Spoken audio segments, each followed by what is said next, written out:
Did you call him the child? The fuck you talking Did you about? call the child a word? None of your fucking business, dude. It is my own business. You call him. Okay, why don't you have the balls to say it right now again? Fuck you. Okay. All right, that's what you say. You don't go digging through people's shit, you dumb fuck. Nobody digging into your shit. A little fucking kid just did, you dumbass. That little kid, you call him a. Yeah. The little child? What if he acts like one, he's gonna. Are you about to hit him? You chase him here?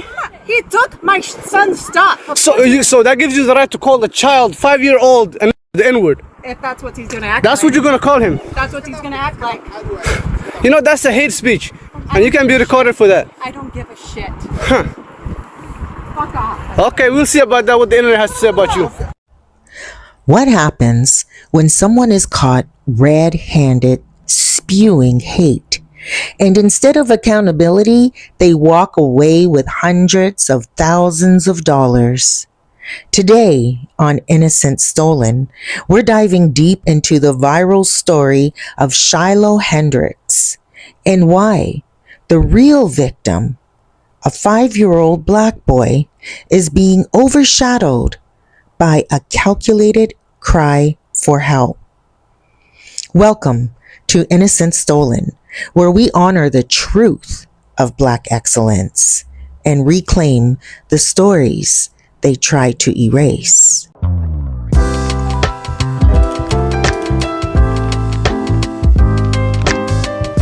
Now that you have seen that video, let's go and read why Shiloh Hendrix got hundreds of thousands of dollars for what she did.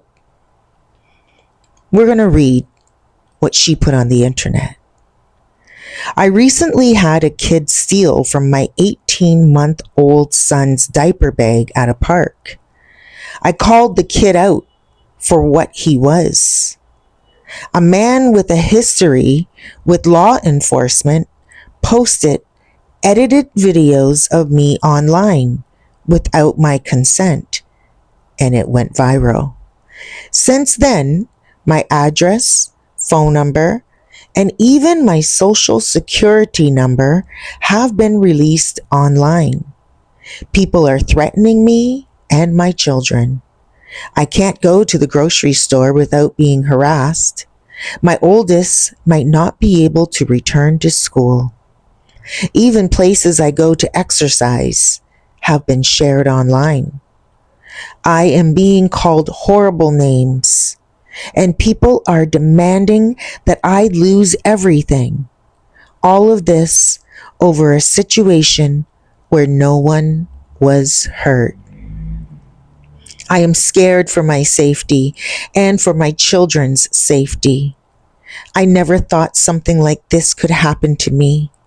I am asking for help to keep my family safe, relocate if necessary, and cover the costs of protecting ourselves. Thank you for your support and prayers. God bless. Now, let's keep in mind, she does not mention using a racial slur. She frames herself as a victim with phrases like, I never thought something like this could happen to me. She claims she was calling out a child for theft, but avoids naming or addressing her racial aggression. The tone and the content shift the focus entirely to her hardship, erasing the harm done to the child and community. Can you believe that? And she says she's being called horrible names online without mentioning the horrible names that she created in the first place. And people sympathize with her. Now, why would they sympathize with a perpetrator like this white woman, Shiloh Hendrix, is?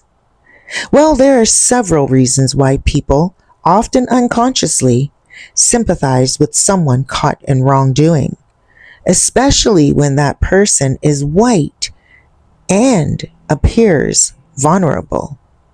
For many, seeing someone who looks like them behaving badly challenges their sense of identity and morality.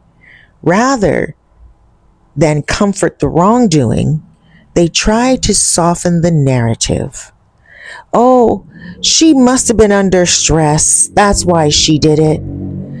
Or, people are overreacting. It's just a word. You see, traditional and social media often frame white perpetrators with soft language, like, she made a mistake, or she's facing a lot of backlash, or her life is being ruined. This triggers compassion fatigue in the public, not for the victim, but for the aggressor, like Shiloh Hendrix. White women are still commonly seen as symbols of purity and fragility. When they cry or express fear, it triggers a protective instinct in many, even when they're the ones causing harm. This is deeply rooted in Western cultural storytelling, dating back centuries. Some people see public consequences, like losing a job or being called out online, as too harsh, especially when the perpetrator is not used to being held accountable. This discomfort can create a knee-jerk defense of the wrongdoer instead of empathy for the victim. You see, race plays a massive role in how guilt and innocence are perceived. Research shows that Black kids, especially boys, are perceived as older, less innocent, and more threatening than white kids of the same age. In the case of the Rochester child, the fact that he's autistic didn't protect him. He was still threatened with suspicion and hostility. White individuals, especially women, crying or showing fear often elicit public sympathy, regardless of their actions. Meanwhile, Black people expressing pain, anger, or even fear are frequently labeled aggressive, unstable, or threatening. The person in power, racially, socially, or economically, often claims victimhood to regain control of the narrative. For example, Shiloh Hendrix raised hundreds of thousands of dollars by not defending what she said, but by portraying herself as under attack. That's double standards. That's double standards in punishment and redemption. Black people caught in controversy rarely receive a public path to redemption. White offenders often get offers of book deals, podcasts, interviews, and in this case, $700,000. This is the most heartbreaking part. And it's where the phrase, innocence stolen, really hits home. The child was called a racial slur. That's a deeply scarring event, especially at age 5. But almost none of the media attention or public money focused on his healing, safety, or support. As a matter of fact, the child's family had to shut down their own fundraiser out of fear and privacy concerns, while the woman who caused the harm was allowed to dominate the spotlight. The community suffers in silence, always. Black and marginalized communities are re-traumatized by these events over and over, watching again as society bends over backward to comfort the aggressor while barely mentioning the people who were harmed. The story becomes about the wrong person. Instead of focusing on the why and how a child was subjected to such abuse, the headlines become woman who used slur raises 600K, 700K. Online mob threatens mum caught on video. It becomes another chapter in a long history of flipping the script, making the offender the protagonist and the victim an afterthought. In this story with Shiloh Hendrix in Rochester, New York, Hendrix was caught on video calling a 5-year-old black child the N-word. Instead of taking responsibility for her actions and apologizing, she launched a Give, Send, Go fundraiser, claiming she was a victim of doxing and harassment. She made no mention of the slur. She framed herself as a mother trying to protect her family. She avoided accountability and focused the story on her safety, not the trauma caused to the child. The outcome? Nearly $700,000 raised for her. That is almost $1 million. Now, the other outcome sparked public outrage over the rewarding of racism. The other outcome? The black child and family received little attention or support in comparison. The theme, once again, white fragility monetized. Racism, harm buried beneath victim optics. This is not the first time that this has happened. Let's look at some other white women that have done these things. How about Amy Cooper, the Central Park Karen in 2020? The incident? This is what happened. In New York's Central Park, Christian Cooper, a black bird watcher, asked Amy Cooper to leash her dog in a restricted area. What did she do?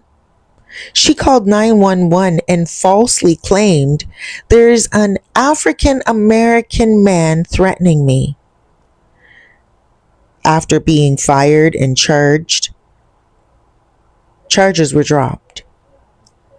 Amy did a media tour and painted herself as not racist, but emotionally overwhelmed. Imagine, after being fired and charged, and the charges were dropped, Amy was able to do a media tour. Just so she could go around telling people she's not a racist, but she's emotionally overwhelmed. That's what she called it. And not only that, she framed the event as a reaction to being scared. Scared of what? A bird watcher? She even hired a publicist, gave exclusive interviews, and leaned on white liberal fragility. And what was the outcome? While she didn't gain financially, she positioned herself as a cautionary tale about cancel culture, not about racial harm. Christian Cooper handled the aftermath with remarkable grace, refusing to be a pawn in public outrage. This weaponized white femininity, manufactured fear, and public empathy shift. That's what Amy did.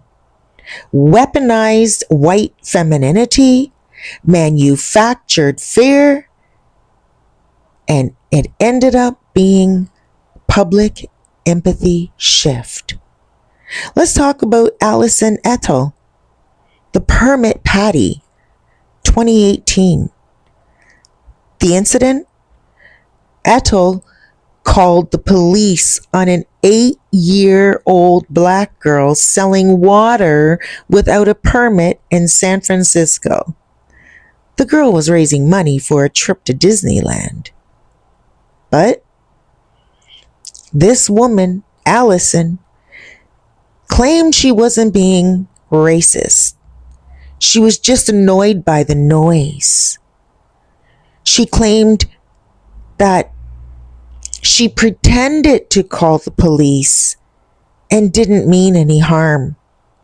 She said she received death threats and painted herself as the one under attack. That's what she said. She received death threats and painted herself as the one under attack. The outcome? Well, she lost her cannabis business clients. She got sympathy from right-wing outlets who accused the internet of bullying her. And she also gave interviews crying on camera, rebranding as a misunderstood businesswoman. Her microaggression gave her exposure, and her white woman tears was able to spin the media narrative. But wait, let's look at Jennifer Schlutt, Barbecue Becky, in 2018. What incident was that? Well, Schlutt called police on black men barbecuing in a designated area in an Oakland park.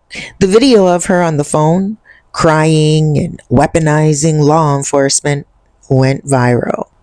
And what was her strategy? She claimed she wasn't racist. She just wanted the rules enforced. She wanted the rules enforced with black men barbecuing in a designated area in an Oakland park. She alleged that she felt harassed and unsafe, and then hid from public view, but later reemerged in legal complaints, framing herself as a victim of public shaming. What was the outcome with that? She instantly became a meme, which may have been softened by public backlash.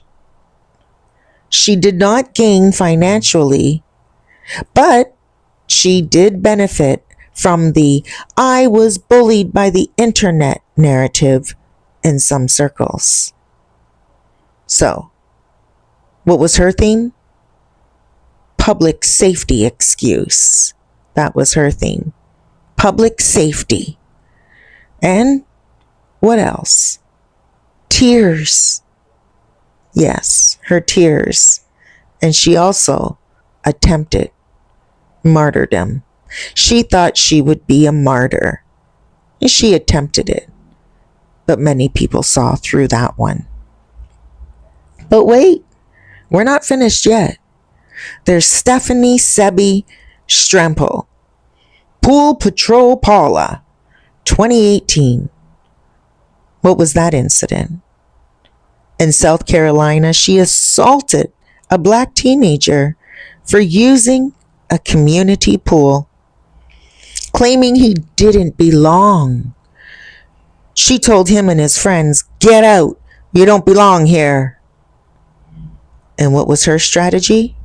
Well, to rebrand herself, she claimed she was reacting to her own fear. She insisted it wasn't about race, despite obvious language and aggression. And yes, She played the victim after video backlash showed her pushing and verbally assaulting the teen.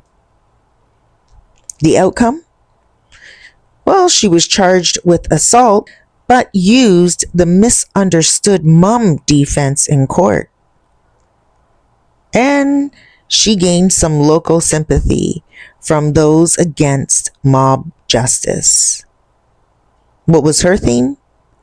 Aggressor turned victim through community privilege and reframing. You see, in all these cases, including Hendrix, the most current one, we see a pattern of harm, exposure, and reversal. They commit or instigate a racially charged act, often against children or men. They are caught on camera and exposed online. They weaponize white fragility or motherhood to avoid consequences. Then, they reframe the story to make themselves the victim of public opinion, not the initiator of harm, not the perpetrators, but the victim of public opinion. Sometimes they even profit from it, financially or reputationally, by becoming cautionary tales about cancel culture rather than racism. Let's look at softening the blow for the perpetrator. Media framing has the issue of softening the blow for the perpetrator, the white perpetrator.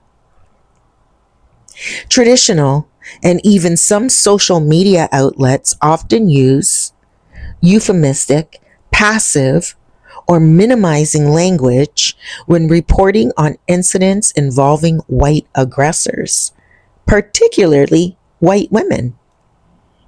Examples of common headlines or phrasing: she made a mistake.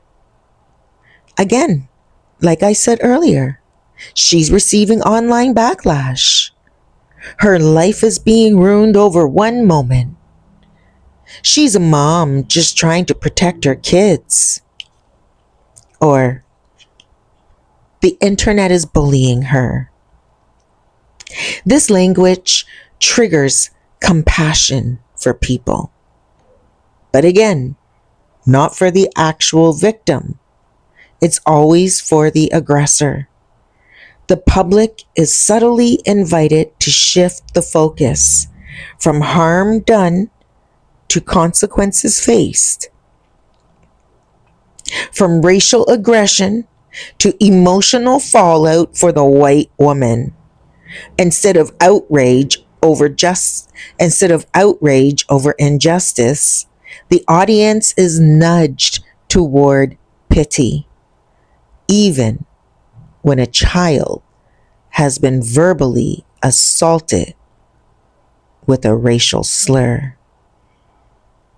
In the Shiloh Hendrix case, headlines emphasized her raising funds to protect her family, more than the fact that she called a 5-year-old the N-word. This softens public reaction and recenters her safety over the child's trauma. Western society has long cast white women in the role of the innocent damsel, the fragile mother, the emotional wreck, the one who must be protected.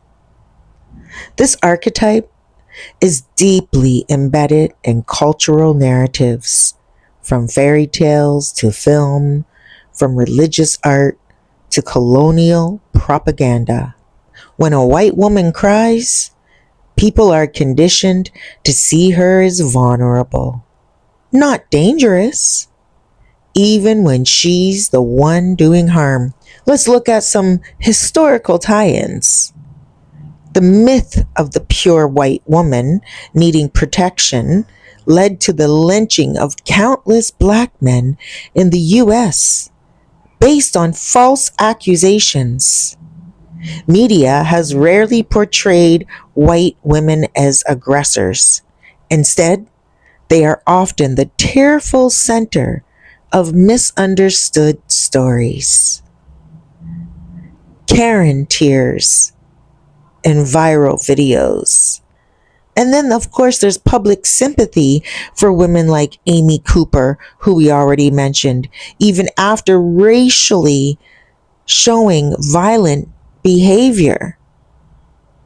And the GoFundMe surges for aggressors, not for victims.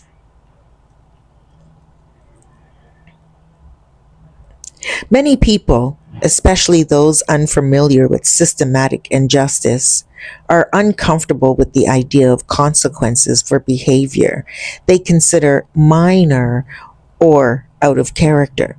Many people, especially those unfamiliar with systematic injustice, are uncomfortable with the idea of consequences for behavior they consider minor or out of control.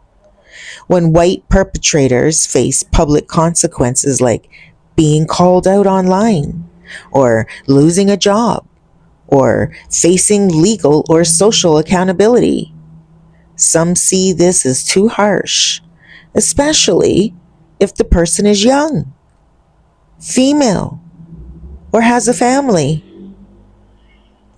This triggers the knee-jerk backlash, for sure. She doesn't deserve this, you'll hear. She apologized. What more do you want? You will also hear. And nowadays, cancel culture is going too far. But what's ignored is the imbalance. The victim. Often a child endures lasting trauma, silence, and erasure. The perpetrator, the white woman, often receives support, attention, or even financial gain.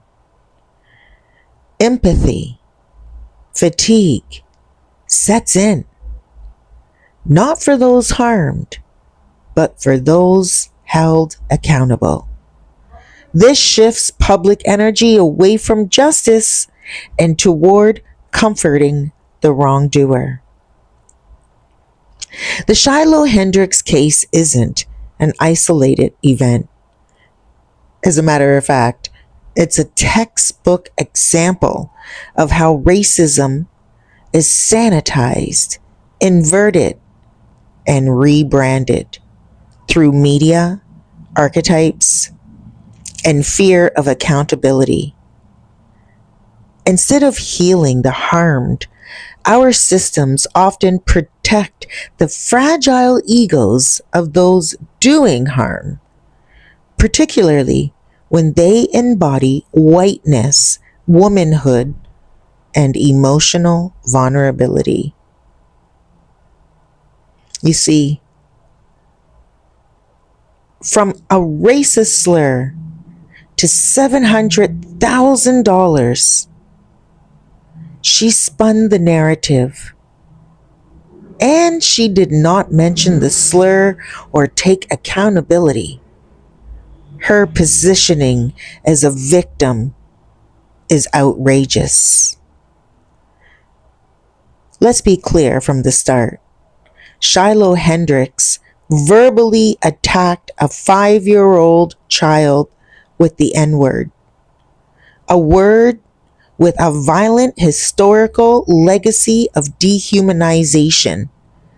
The fact that it was directed at a child makes it even more disturbing.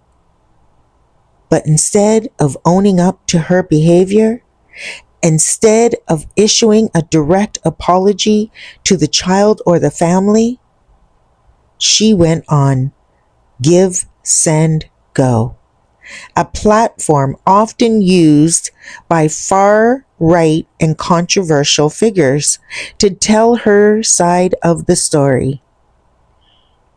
On her fundraising page, she never mentioned the slur.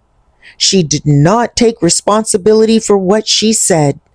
Instead, she portrayed herself as a mom under siege, a target of mob mentality, a victim of so-called cancel culture. Her story wasn't about the black child she hurt. It was about her life and how it was being ruined, how her family was in danger, how she was being unfairly persecuted. It became a sob story of, look what they're doing to me, rather than, look what I did and how I need to make it right. This financial outcome for her is ridiculous. Within days, the campaign soared past $700,000. That's nearly $750,000 raised for a woman who what? Called a child the N-word, refused to acknowledge it, spun herself as the real victim. This wasn't just a fundraiser. It was a public reward for bad, racist behavior. We need to recognize this pattern. This isn't new. We've seen it before with the people we've already mentioned. Amy Cooper weaponized a 911 call against black birdwatcher, then claimed Amy Cooper weaponized a 911 call against a black birdwatcher, then claimed she was being persecuted. Permit Patty called the cops on a young black girl selling water, then said she was misunderstood. Barbecue Becky, Pool Patrol Paula, and countless others who engaged in racialized aggression, then spun their own narratives as frightened or misunderstood women under attack. And in almost every case, these women received sympathy, protection, and even financial support, despite their actions harming black children, families, and communities. Shiloh Hendrix did not apologize. She did not take accountability. She didn't center the actual victim. Instead, she weaponized her whiteness, her motherhood, and public discomfort with accountability, and turned it into a personal payday. This needs to be stopped, ladies and gentlemen, white or black, no matter where you are from, no matter what experiences you have to recognize that this needs to stop. We have to stop calling them Karens. We have to stop calling them Barbecue Beckys, Pool Patrol Paulas, Permit Patties. No longer. We call them racist white women who are engaged in racialized aggression, and we do not give them permission to spin their narratives as frightened or misunderstood women under attack any longer. We need to stand up and we need to fight for what's right. If we don't stand for something, as a society, we will fall for anything.